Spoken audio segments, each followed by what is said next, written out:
Hello welcome to Nirmala accountancy classes. मेरा नाम मिथिलेश सिंह है। Books of original entry general में आज हम लोग बात करेंगे जिस टॉपिक का, उसका नाम है goods and services tax, GST. Short में इसको क्या कहते हैं? जीएसटी। अब जीएसटी के बारे में थोड़ी सी समझ लें हम लोग, तभी जनरल करना हमारे लिए आसान होगा।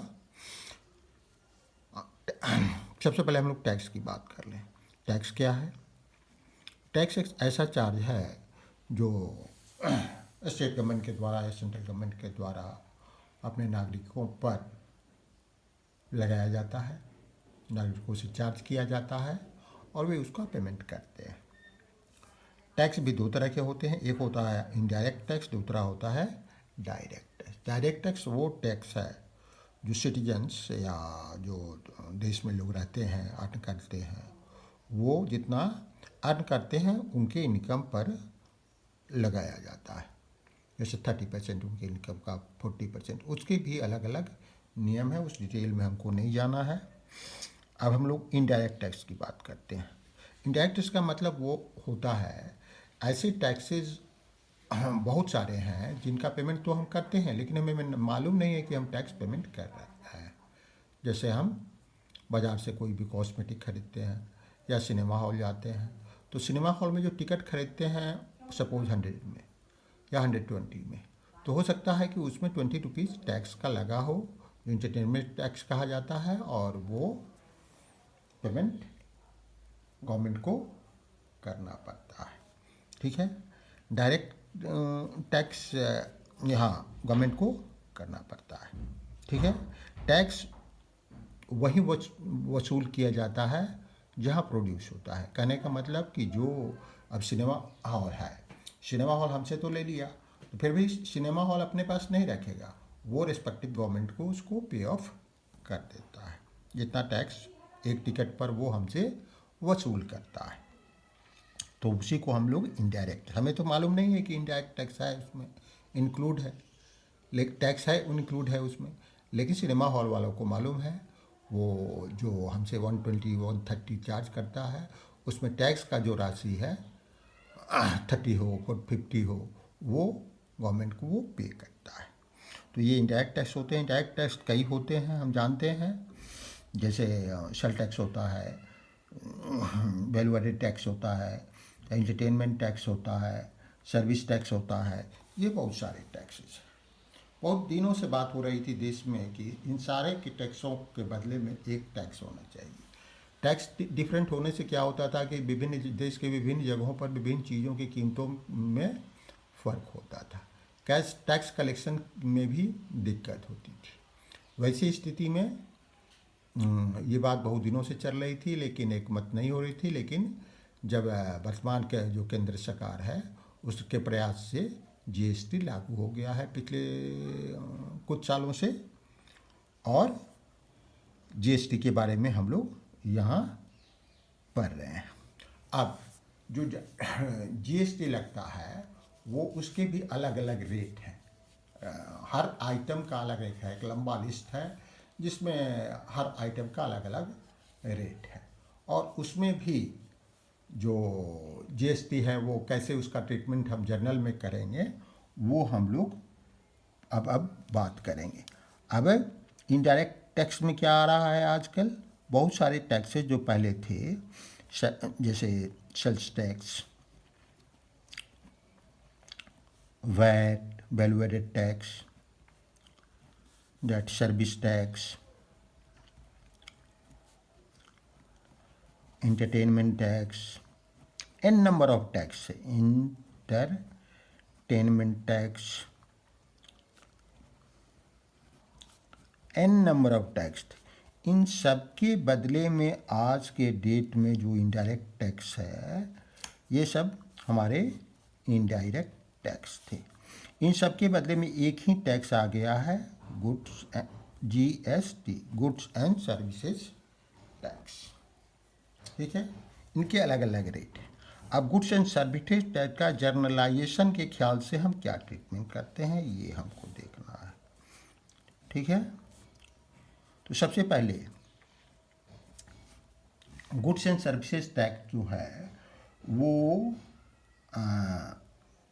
सेंट्रल और स्टेट दोनों में बढ़ता है। किस में बढ़ता है? सेंट्रल मतलब Modi government, central and state. State मतलब दैट दिल्ली के लिए केजरीवाल गवर्नमेंट, यूपी के लिए योगी गवर्नमेंट, दैट मध्य प्रदेश के लिए शिवराज सिंह गवर्नमेंट, दैट राजस्थान के लिए अशोक गहलोत गवर्नमेंट, बिहार के लिए नीतीश कुमार गवर्नमेंट। ये दोनों में बढ़ता है। ठीक है।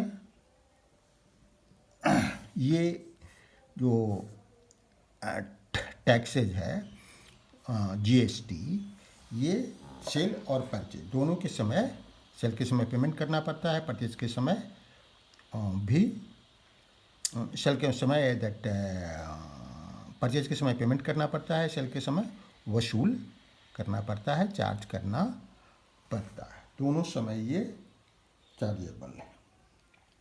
अब हम लोग अलग अलग उसका बात करेंगे। अब यहाँ तो बात कर रहे थे जीएसटी सेंट्रल और स्टेट में बचता है। किस तरह बढ़ता है, इसके भी अपने अलग रूल है। जैसे अगर कोई ट्रांजैक्शन, अब हम मान लें कि परचेज को ही ले लें, या सेल किसी को भी ले सकते हैं, परचेजेज को ही लेते हैं। परचेजेज मान लीजिए विद इन स्टेट हो रहा है। परचेजेज अगर विद इन स्टेट हो रहा है, परचेजेज कब क्या हो रहा है? परचेजेज विद इन स्टेट के भीतर हो रहा है। वैसी स्थिति में क्या होगा? जो जीएसटी वसूल होगा वो कैसे बंटेगा? 50%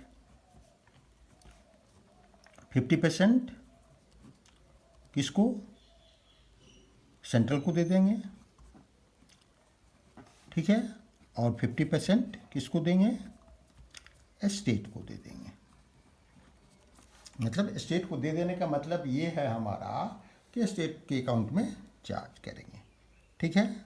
और जब हम सेल कर रहे हैं तो उस समय उसी तरह पेमेंट भी करेंगे बाद में, तो उसकी एंट्री हम लोग नहीं कर रहे हैं। पहले सेल या परचेज की सिर्फ एंट्री कर रहे हैं। कैसे पे ऑफ करते हैं ये चीज़ें बाद में पढ़नी है। अभी जब सेल परचेज के साथ जीएसटी लगता है उसका ट्रीटमेंट कैसे होता है ये हम लोग कॉन्सेंट्रेट कर रहे हैं। तो 50% जीएसटी का सेंट्रल को दे देते हैं और 50% स्टेट को दे देते हैं। सेंट्रल को जो देते हैं उसको हम क्या कहते हैं? सेंट्रल को देते हैं उसको कहते हैं CGST, सेंट्रल जीएसटी। ठीक है। स्टेट को देते हैं उसको क्या कहते हैं? SGST, state government state goods and services tax. ये तो हुआ परचेज विद स्टेट। अगर परचेजेज होता है और सेल होता है, और सेल दोनों आ सकता है, परचेजेज और सेल, परचेजेज और sale within state, purchases और सेल आउट ऑफ स्टेट के बाहर होता है। तब क्या होता है जीएसटी का? तब जीएसटी एक ही अकाउंट में रहता है। उसका क्या नाम है? तब उसका नाम है इंटीग्रेटेड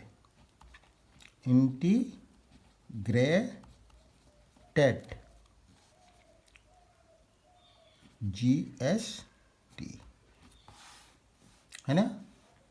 CGST सेंट्रल जीएसटी और SSGST, यहाँ IGST कहते हैं। इसको शॉर्ट में क्या कहते हैं? IGST, शॉर्ट में इसको IGST कहते हैं। ठीक है। ये तो हुआ ट्रीटमेंट का सेल और परचेज के संबंध में। अब हम लोग एक एक करके, यहाँ तक तो बात आपको समझ में आ गई। सर्विस टैक्स क्या है? इनडायरेक्ट टैक्स को ही चेंज करके जो टैक्स का एक नया नाम दिया गया है, goods and services tax. Goods and services tax जो होता है वो सेंट्रल गवर्नमेंट और स्टेट गवर्नमेंट दोनों में बढ़ता है।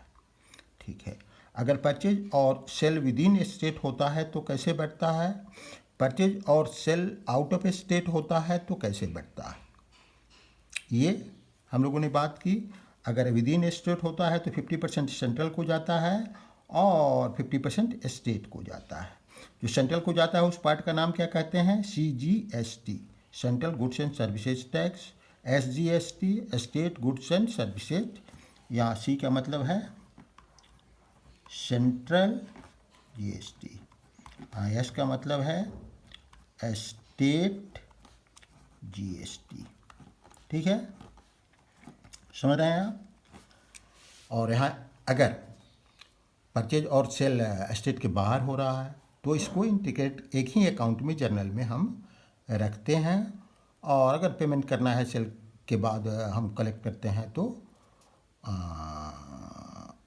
उसको इसी अकाउंट के थ्रू रूट करते हैं। अब इसका बंटवारा कैसे होता है ये अलग कहानी है, कॉम्प्लेक्स रूल है, वो स्टेट गवर्नमेंट और सेंट्रल गवर्नमेंट के लिए है और वो लोग करते हैं। ठीक है, वो अलग नियम है, उसमें हम लोगों को नहीं जाना है।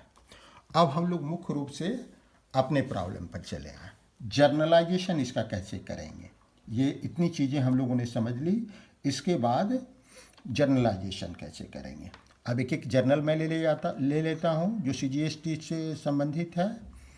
ट्रांजैक्शंस,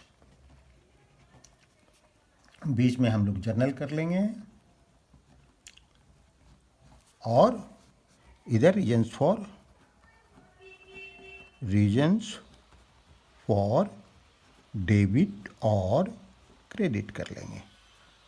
हर आइटम के साथ में करते चल रहा हूँ इसलिए कि आप इतने आपका प्रैक्टिस हो जाए कि फिर आपको भविष्य में कोई दिक्कत नहीं हो। रैशनल किसी भी जर्नल के साथ अपना रैशनल लगाने में, लॉजिक लगा करके और उसका जनरलाइजेशन करने में, ताकि कोई गलती भविष्य में नहीं हो। सबसे पहला क्वेश्चन लेते हैं, राम फ्रॉम दिल्ली। अब देखिए ये जो ट्रांजैक्शन होगा CGST वाला उसी तरह होगा, सारे इन्फॉर्मेशन आपको मिलेंगे। Ram from Delhi, DALHI, Delhi. Purchase goods,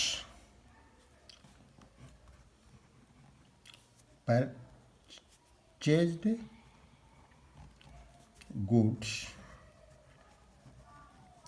goods for ₹10,000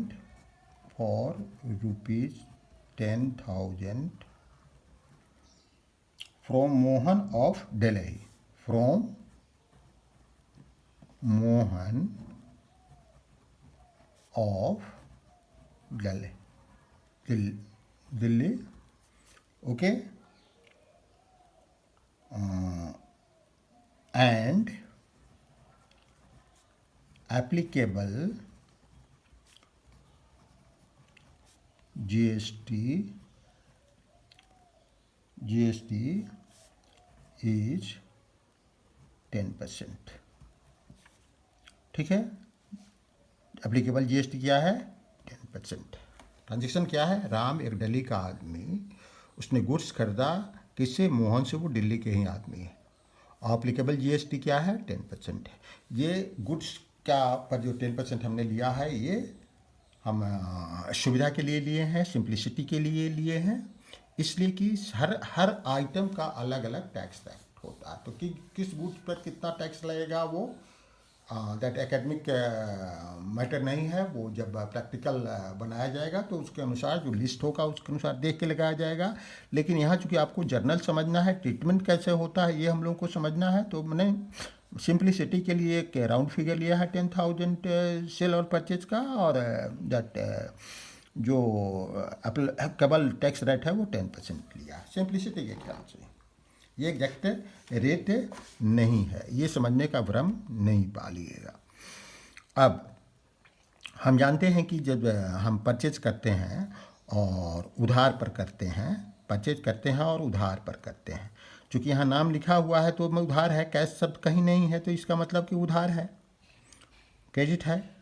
तो ऐसी स्थिति में कौन कौन सा अकाउंट आएगा इसमें? एक तो परचेजेज अकाउंट आएगा, परचेजेज अकाउंट। ठीक है, और दूसरा क्या, कौन सा अकाउंट आएगा? दूसरा अकाउंट आएगा दैट इज कौन किससे खरीद रहा है? मोहन से, जो क्रेडिटर है। मोहन्स अकाउंट। परचेज अकाउंट हम जानते हैं क्या है, एक एक्सपेंस है। एक्सपेंस में क्या हो रहा है? इंक्रीज हो रहा है। इंक्रीज हो रहा है तो क्या करेंगे? डेबिट करेंगे। मोहन अकाउंट क्या है?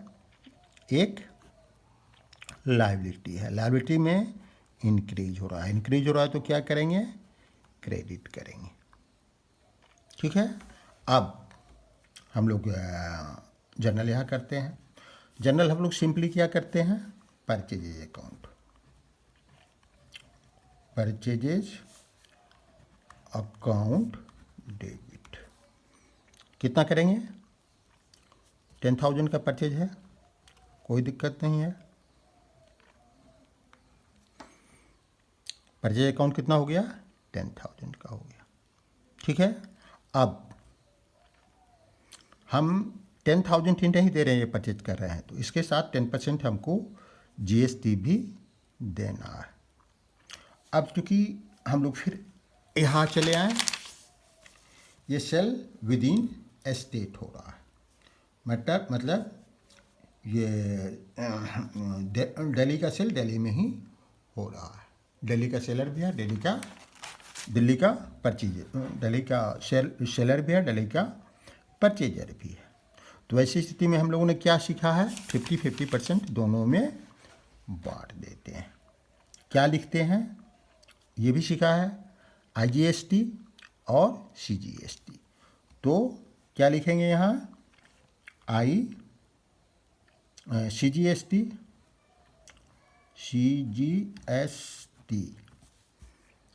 ठीक है, CGST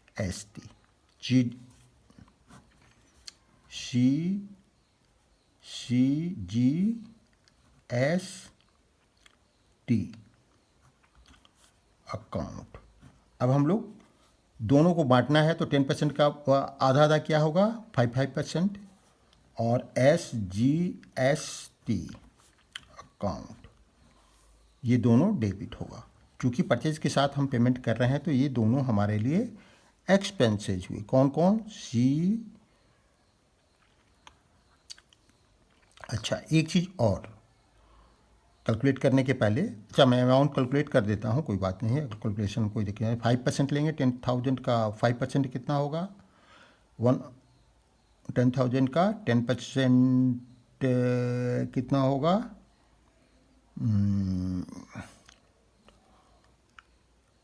10% 1,000 होगा। कितना होगा?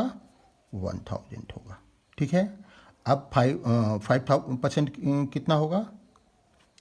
CGST यहाँ 5% हम लोग लिख देते हैं और SGST 5% लिख देते हैं। टोटल 10% को हम लोगों ने बांट दिया। ठीक है, अब ये 500 हो गया, ये 500 हो गया। टोटल हमने 1,000 चार्ज किया, उसमें से 500 हम लोगों ने बांट दिया। लेकिन CGST के पहले एक चीज़ हम लोग और लिखते हैं। इसको क्या लिखते हैं? जब परचेज करते हैं तो क्या लिखते हैं? इनपुट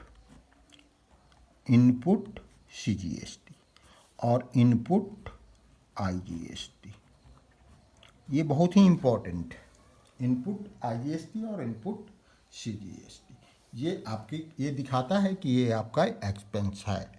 भविष्य में आप अगर आउटपुट CGST पेमेंट करेंगे, दैट रिकवर करेंगे, और आउटपुट SGST रिकवर करेंगे तो उसमें से इसको एडजस्ट कर सकते हैं, करेंगे ही।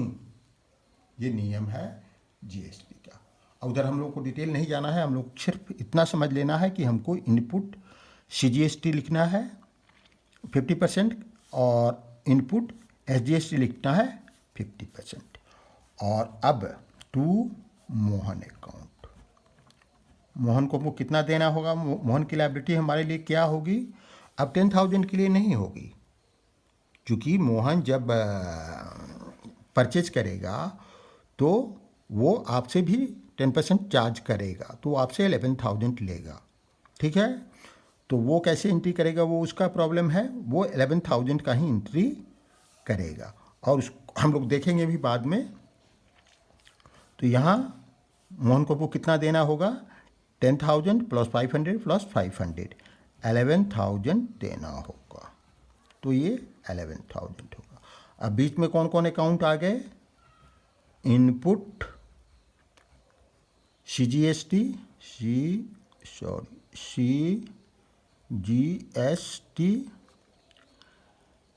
अकाउंट, ये क्या है, एक एक्सपेंस है, परचेज के साथ है तो ये एक्सपेंस में इंक्रीज कर रहा है, डेबिट करेंगे। और इनपुट,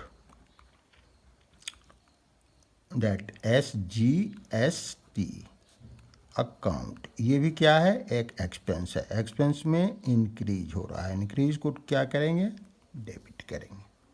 तो इस तरह ये जर्नल बनेगा। अब दूसरा जर्नल हम लोग देख लेते हैं।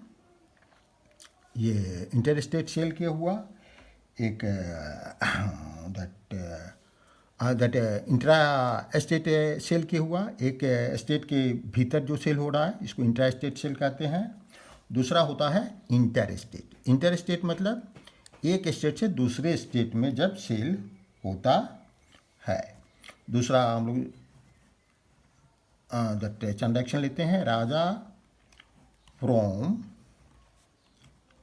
Jaipur purchased goods worth rupees, goods for rupees 10,000 from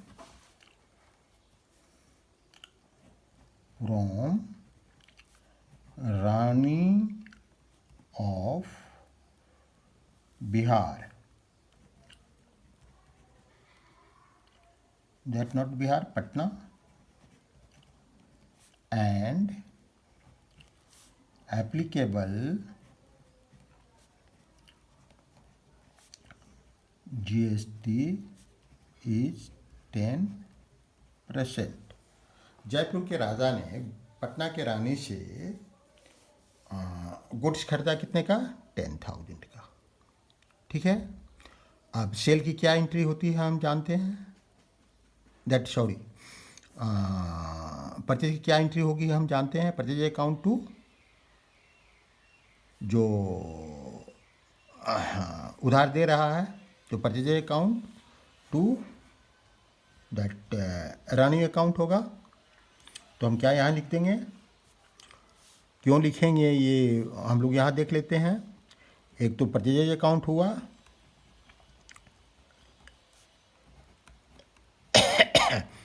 expense हुआ, इंक्रीज हो रहा है, डेबिट करेंगे।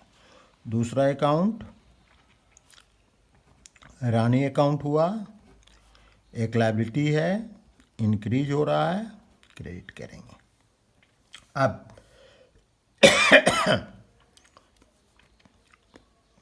अब यहाँ हम CGST नहीं लगाएंगे इसलिए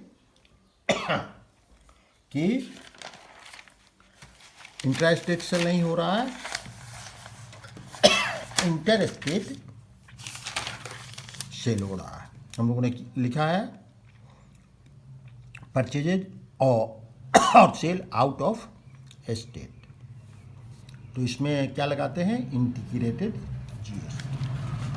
GST तो लगेगा ही परचेज अकाउंट के, लेकिन इसको हम लोग SGST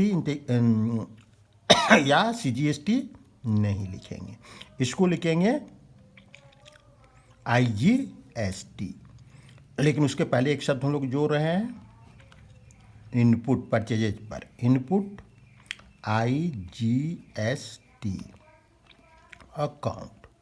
ये भी एक एक्सपेंस है, एक्सपेंस में इंक्रीज कर रहा है, इंक्रीज को क्या करेंगे, डेबिट करेंगे। अब अलग अलग हम इस जर्नल को नहीं करके क्या करेंगे, परचेजेज अकाउंट डेबिट, ठीक है, कितना 10,000 का गुड्स है, to that integrated input IGST, है ना। 10% यहाँ लिखने की ज़रूरत नहीं है, क्योंकि वहाँ इसलिए मैंने लिख दिया था कि 5% टोटल हमको 10% देना है, इसलिए तो लिख भी सकते हैं। डेबिट कितना हो गया, क्वेश्चन में इंफॉर्मेशन है 10,000 टू रानी अकाउंट 11,000, ठीक है, रानी जी भी लिख सकते हैं, कोई दिक्कत नहीं है। तो ये इसका जर्नल बना। अब आपने अंतर देख लिया, विदिन अगर परचेज हुआ तो हमने जो GST चार्ज किया उसको 2 भागों में बांट दिया और दोनों को डेबिट किया, ठीक है। और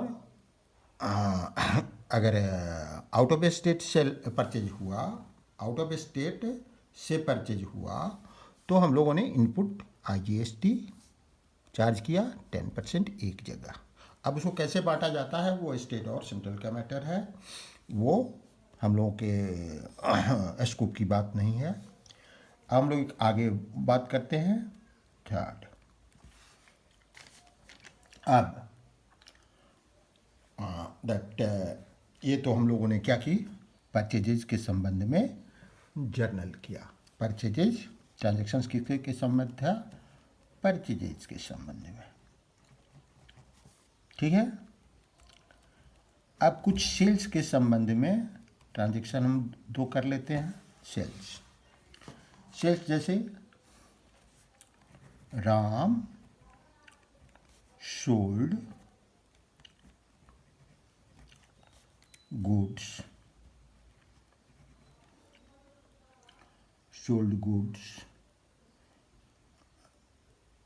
राम ऑफ दिल्ली भी लिख देते हैं, of Delhi, sold goods for ₹10,000, for ₹10,000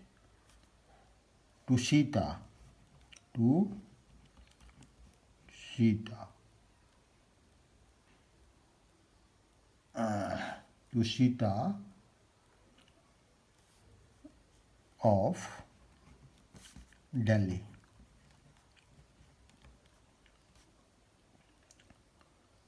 Sita of Delhi.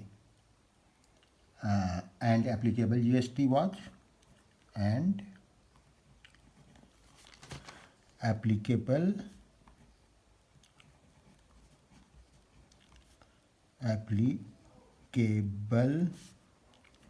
GST was 10%। यहाँ भी हम लोग वाज ही लिख दें, पहले की बात है तो ज़्यादा स्पष्ट रहेगा, वाज, ठीक है, वाज 10%। अब देखिए यहाँ क्या हो रहा है, राम जो दिल्ली का है उसने सेल किया गुड्स 10,000 का सीता को जो दिल्ली की है, और एप्लीकेबल GST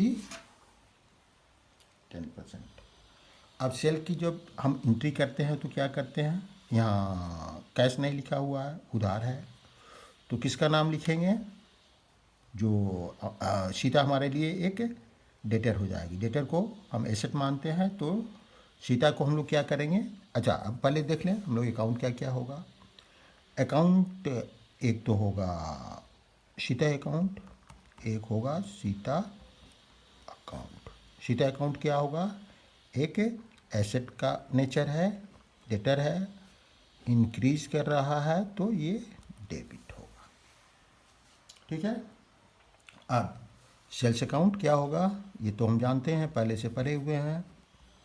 सेल्स अकाउंट एक रेवेन्यू अकाउंट है। रेवेन्यू का नेचर क्या है, दैट रेवेन्यू में क्या हो रहा है, इंक्रीज हो रहा है। इंक्रीज को क्या करते हैं हम, क्रेडिट करते हैं। अब चूँकि विदिन स्टेट हम सेल कर रहे हैं, तो क्या लिखेंगे उसको? हम लिखेंगे उसको, अब एक चीज़ और इम्पोर्टेंट हो गया, जब विद इन स्टेट हम सेल करते हैं तो इनपुट CGST लिखते हैं, परचेज करते हैं तो इनपुट CGST लिखते हैं और इनपुट SGST लिखते हैं। अगर out of with in state हम सेल करेंगे तो क्या लिखेंगे?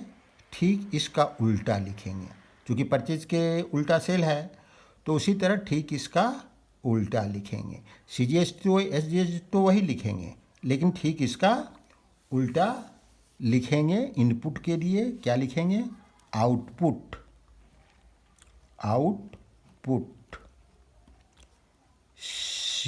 CGST account. ये क्या है? एक्चुअली ये हमारे लिए एक लायबिलिटी है। लायबिलिटी कैसे हम बता रहे हैं अभी, और लायबिलिटी में इंक्रीज कर रहा है। इंक्रीज को क्या करते हैं हम? क्रेडिट करते हैं। आउटपुट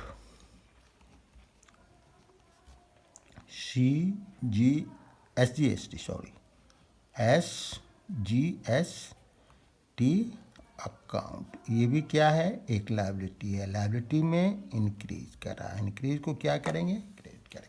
अब मैं बता रहा हूँ कि ये लायबिलिटी कैसे है।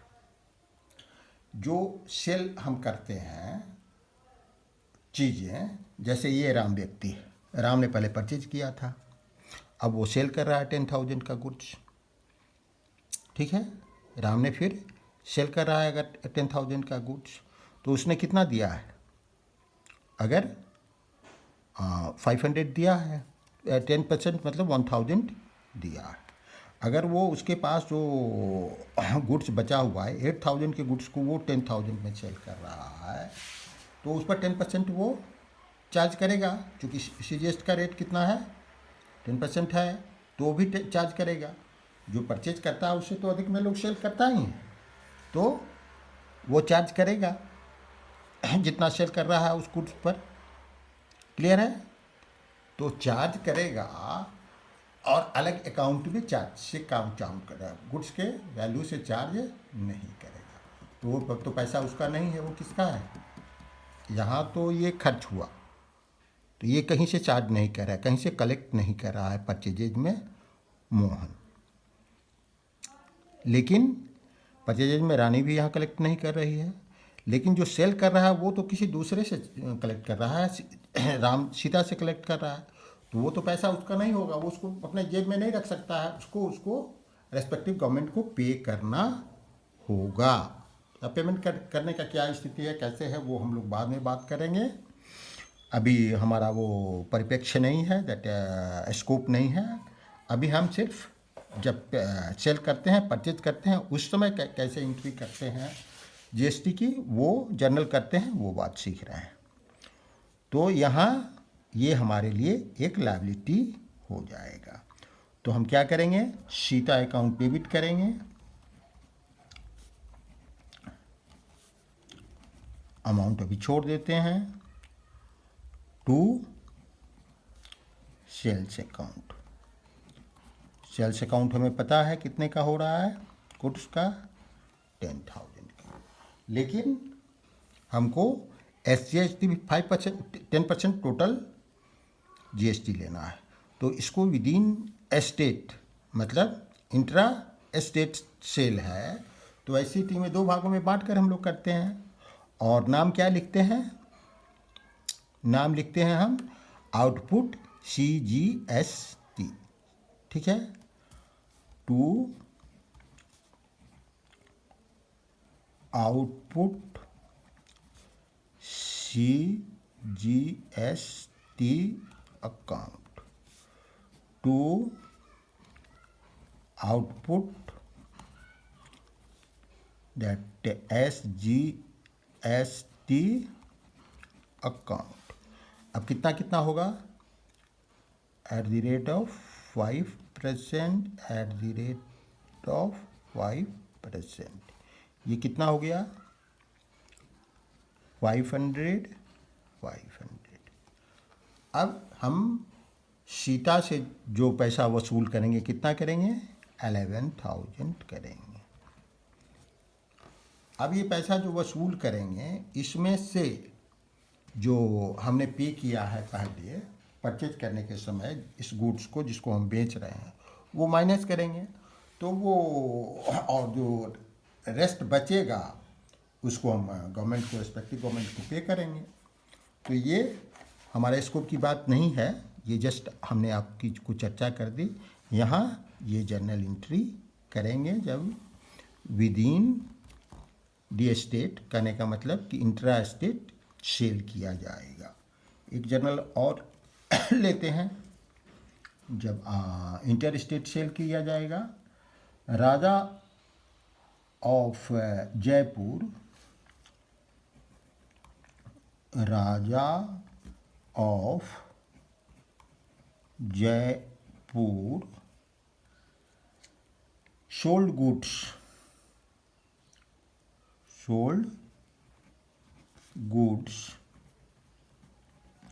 sold goods for rupees 10,000 to Sri of Chennai. Jaipur के राजा ने चेन्नई के श्री को 10,000 का गुड्स बेचा। अब क्या है, ये एक इंटर स्टेट सेल है, तो ऐसी स्थिति में कौन कौन सा अकाउंट बनेगा, एक तो श्री का अकाउंट बनेगा, श्री अकाउंट, ये क्या है, एक एसेट हो जाएगा, इससे पैसा लेना है, एसेट में इंक्रीज हो रहा है, इंक्रीज को क्या करेंगे, डेबिट करेंगे। दूसरा अकाउंट्स क्या होगा, सेल्स अकाउंट होगा। सेल्स का अकाउंट क्या है, एक रेवेन्यू अकाउंट है, रेवेन्यू में इंक्रीज हो रहा है, क्रेडिट करेंगे। आउटपुट सीजीएसटी या आउटपुट एचजीएसटी हमारे लिए क्या हो जाता है, लायबिलिटी, लेकिन यहाँ ये दोनों नहीं होगा, इसलिए कि ये सेल कहाँ हो रहा है, इंटर स्टेट हो रहा है, वन स्टेट से दूसरे स्टेट में हो रहा है। तो इसको क्या कर लिखेंगे, output IGST, integrated GST account, ये हमारे लिए क्या है, लायबिलिटी है, लायबिलिटी में इंक्रीज कर रहा है, इंक्रीज को क्या करेंगे, क्रेडिट करेंगे। अब जर्नल हमारा क्या बनेगा, Shri account debit, Shri account debit, कितना अमाउंट हम अभी छोड़ देते हैं, बाद में लिखेंगे, टू सेल्स अकाउंट, कितना 10,000 का हो रहा है, ये फिगर हमने यहाँ से लिया, टू IGST, जब IGST करते हैं तो पूरा अमाउंट एक ही साथ हम ये करते हैं, तो 10,000 का 10%, अच्छा, एंड एप्लीकेबल, ये इंफॉर्मेशन मैंने नहीं लिखा था, केबल GST was 10%। तो 10% GST है तो 1,000 हो गया। अब ये टोटल कितना हमको श्री से लेना है, 11,000। ये जर्नल बना, ठीक है। अब सेल्स रिटर्न और परचेज रिटर्न जब GST में होगा तो कैसे जर्नल बनेगा हम अगले क्लास में बात करेंगे। Thank you, see you again.